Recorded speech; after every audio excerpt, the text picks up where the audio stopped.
Yeah. I hear he's actually pretty good at melee now. That's always good. Always good, always good.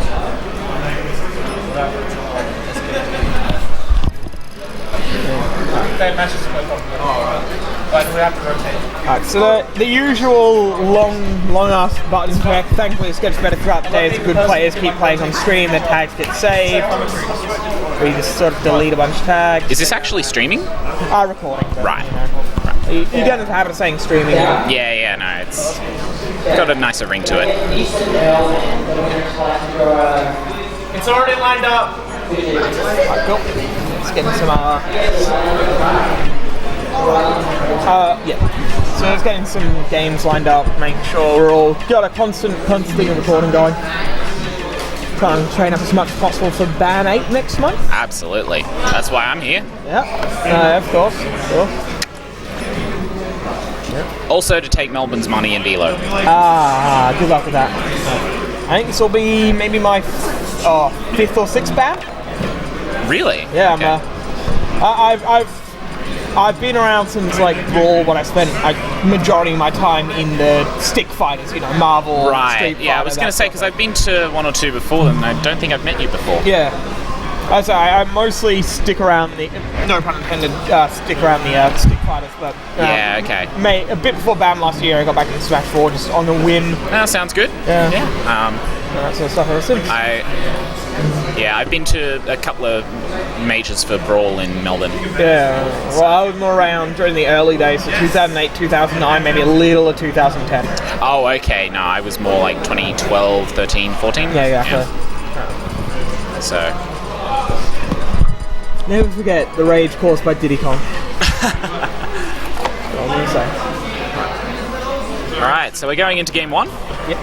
Onto Battlefield. I feel like this is probably a better stage for Green Team, just having far more maneuverability about those platforms, particularly Megaman really likes camping on those really platforms. got to clamp down on this team configuration. Not the characters are fine, but A, they're going red and green, which is confusing enough, and B, we're going player 1, team 1, player 2, team 2, player 3, team 1, player...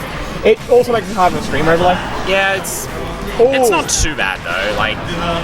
And there's MGK going ham with the up kicks, the Ganon up smash. Absolutely. Kind of Ganon's very few sort of spammy... Oh, that was a nice tipper, unfortunately not netting the KO. Nothing seems to be like making a KO stick, Isaac. apart from a bad recovery.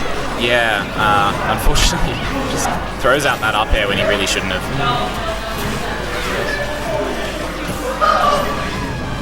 Sadly. Megaman being a character who probably struggles a little bit in doubles simply because he can't really zone out. Yeah, exactly. And that's his main game plan. Exactly. I mean, 2v1s he's probably quite strong simply because he can just tack on extra damage, but...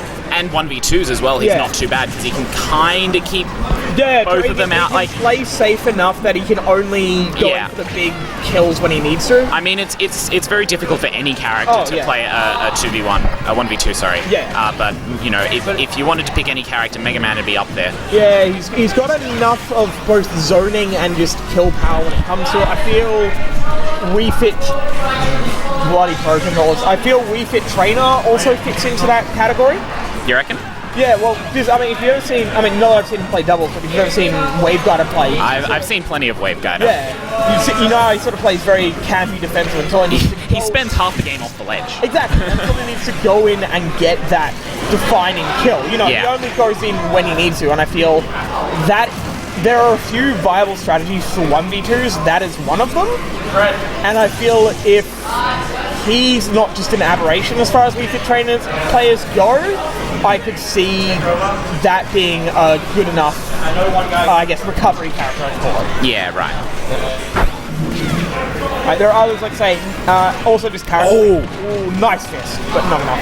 There are also some characters who just have like the huge comeback potential on their own. Little Mac, for instance, being one of them, KO punch. Ah, okay, that was a very nice string of reads from MKG as well. Wario with his waft.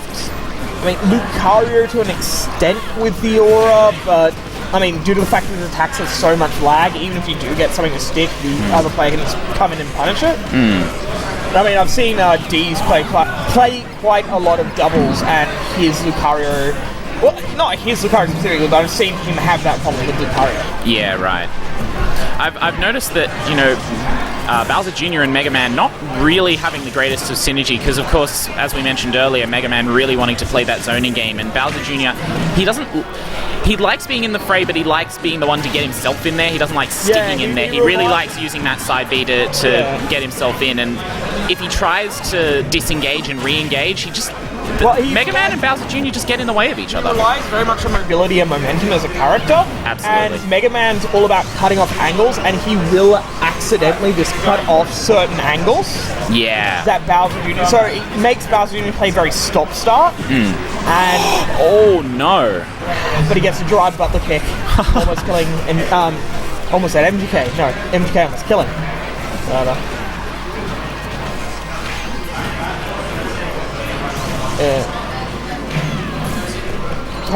Conan. We have a Corrin player. Oh, Conan. no. Oh, wow. Oh, yes. Yeah. Alright. Bowser Jr. probably actually... Bijou definitely has a chance to take this match back. I don't know, how do these players usually compare? I haven't seen him play too much in singles. Okay. Bijou is probably... At least he was considered the stronger player, just, you know, on ability alone matchup. He's got this, it's fine. He's got a fair deficit to claw back though. That's the thing, but this is the thing though, like I didn't make it back. Alright. I reckon if maybe it was about 20% lower for Bowser Jr. when we got to the 1v1, right, would have been a lot easier for Bowser Jr. simply because Ganon's the way Ganon really won that is Ganon had enough life to pay for the ability to get in. Yes. He could make enough, what would be on the surface bad trades. Yeah. Which got him the kill there. Yeah, I agree.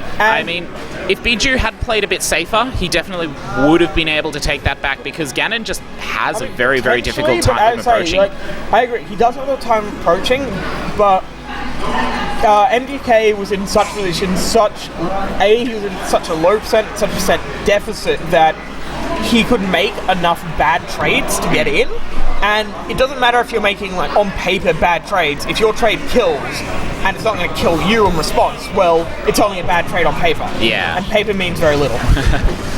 But we're into game 2. We're on to Lilat actually. Right, so we got that. And we got the Bowser crew. Yeah, we got the Papa and Son. Right. I like this a bit better. Yeah, I agree. The other thing that helps is Bijou. I don't know about Isaac, but Bijou has played on a couple of father and son teams before, Googers and... Space Jam? No, Boozer. Oh, of course. So, I don't know about Isaac, but Bijou definitely has a decent grasp on this team's synergy. Yeah, so he knows which angles stay out of and which things from Bowser to capitalize on. The question is, does Isaac know about enough about the matchup to set those up? That was a nice read there from MGK. Yeah. Of course, the most important thing in my eyes is that everything we said last match about the anti-synergy between Bowser Jr. and Mega Man just goes completely out the window with the character switch. You know, Bowser doesn't need as much space. In fact, quite the opposite. Bowser can go in and start hitting people around, while Bijou can kind of just wait for his opportune moment and then come into the fray. Or Bijou can use his mobility, get in, get a weak hit, and then Bowser can capitalize as one of his stronger things. Knock him towards and get like a smash or something. Exactly. I wouldn't be surprised if we see a couple of kills that consist of that basic mindset. Also, bad roll there. Not as powerful in doubles. Bowser's quite good at shield breaks. Bowser Jr. can hold down to enable those shield breaks, so there's little synergies like that there. I have a feeling just due to the thematic pairing of the father and son, probably put like a little bit of intentional synergy in there. Yeah. Okay. Oh, really? I hadn't thought about that, really. I'm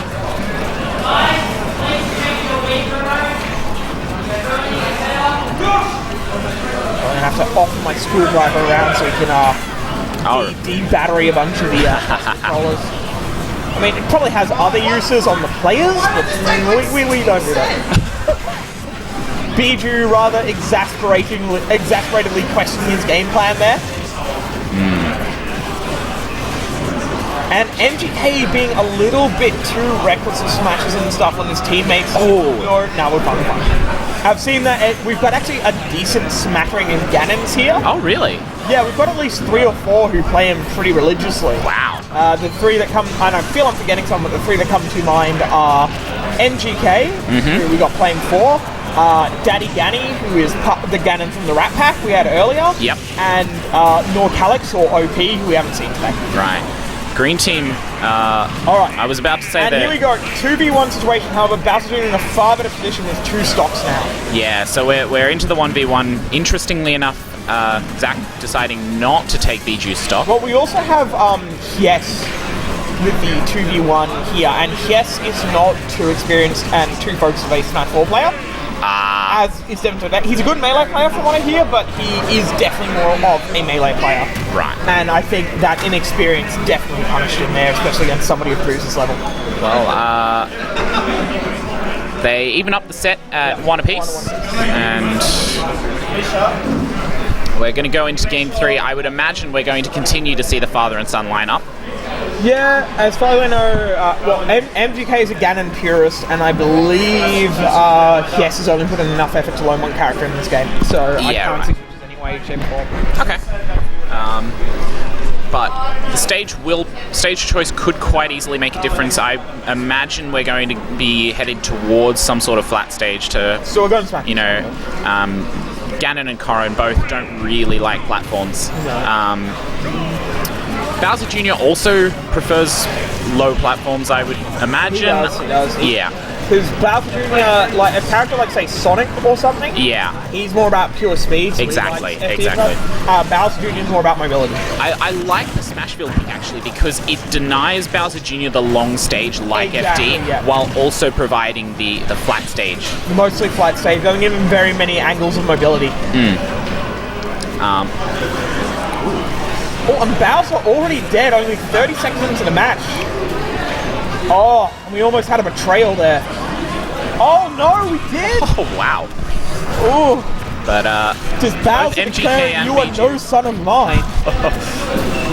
And Corrin, oh, we have a Corrin named Corrin. No, Corrin named Corrin. 60% is the takeaway from this. Wow. Yeah. And considering how long I fumbled that sentence and still kept 60%, that is some impressive survivability right there. But Corrin just stopped tanking up this match, and that's starting to make a huge difference. Papa Bowser is going down. Another stock. Oh, and the betrayal. Jesus, like, no, you're not my real dad. This is kills everywhere. This is what happens when you have a bunch of heavy, strong characters in the game. Like, no one's really able to kind of get out of all of these hitboxes that are being thrown around everywhere. Cart edge guard. I like seeing that. It's quite amusing one. Oh, the Corrin counter. Bowser. Oh! I think Zach's starting to go a little bit on tilt just due to his earlier foibles. And now it's that. Yeah, this is not looking too good for Zach and Bijou. I think if Bijou wants to make this anywhere near doable, he has to try and take as little damage as possible and just get the quick kill on Ganondorf. Absolutely. But if those two can get like maybe another 20% even, the doors shut pretty rapidly. Oh, and there it is. All right. So now you've only got three still got 3 stocks to claw back. I mean, yeah, you got to climb that mountain. Don't get me wrong. And there we go. And I think right now, I think it's just going to be Hyes setting it up with Corrin and MGK basically doing his best Luma impression. Just coming in there for that kill power and that disruption. Yeah, right. definitely. Not enough. In 2v1, so you definitely want your teammate to be just trying to cut off with some sort of option, and Ganon, he might have difficulty getting into position to punish Bijou. Ganon's starting to go a little bit deep on those edge guards. If he goes a little bit too deep and misjudges something, he might SD, and then he either forces the stock steal or the 1v1, admittedly still at a disadvantage. Oh no! Yeah, you see what I mean? Wow. Getting a little bit too antsy to finish it. Deciding actually, we are taking stock. And that's what I'm saying about... there we go. Bijou doesn't manage to... Alright, the set goes over to MGK, and yes. Yeah! well played from them. It was a fairly close set. Yeah, it was. Switch back to commentator playground.